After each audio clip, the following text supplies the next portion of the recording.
ഗർഭിണിയായിരുന്ന സമയത്തും ക്രൂരമായി മർദ്ദിച്ചു. സീനിയർ ആയതുകൊണ്ട് പരാതി നൽകിയില്ല. മൂന്നാമത്തെ അടിയിൽ ബോധം പോയി. ബെയിലിനെതിരെ കൂടുതൽ ആരോപണവുമായി ഷാമിലി.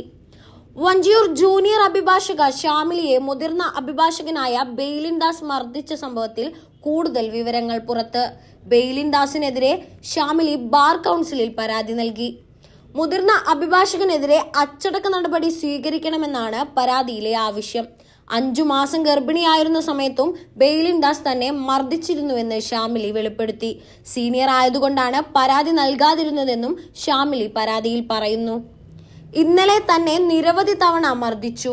മൂന്നാമത്തെ അടിക്ക് ശേഷം ബോധം നഷ്ടപ്പെട്ടുവെന്നും അഡ്വക്കേറ്റ് ഷാമിലി വിശദമാക്കി. അതേസമയം അഭിഭാഷകയെ മർദ്ദിച്ച ബെയിലിനെ ഇതുവരെ കണ്ടെത്താനായിട്ടില്ല. മൊബൈൽ ടവർ ലൊക്കേഷൻ കേന്ദ്രീകരിച്ചുള്ള അന്വേഷണവും വഴിമുട്ടിയിരിക്കുകയാണ്. പോലീസ് പൂന്തുറയിൽ എത്തിയതിനു പിന്നാലെ ഫോൺ സ്വിച്ച് ഓഫ് ചെയ്ത അഡ്വക്കേറ്റ് ബെയിലിൻ ദാസ് രക്ഷപ്പെടുകയാണ് ചെയ്തത്. അതിക്രമത്തിൽ വനിതാ കമ്മീഷൻ കേസെടുത്തിട്ടുണ്ട്.